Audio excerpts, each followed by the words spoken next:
Hey everyone, how's it going? Today I'm going to show you guys how you can buy on Dexscreener using Phantom Wallet. The process is actually very simple.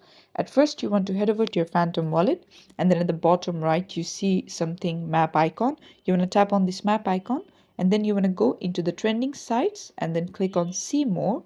Now you see Dexscreener over here, so just tap on Dexscreener and wait for the website to load up. Once it loads up, you can see that it shows everything and all the tokens. So what you need to do, let's say you want to buy, let's say the Juju. Let's say this is the token that you want to buy. So you just need to click on this one and then you want to tap on buy, and then you want to connect your wallet and then click on Phantom and then click on connect.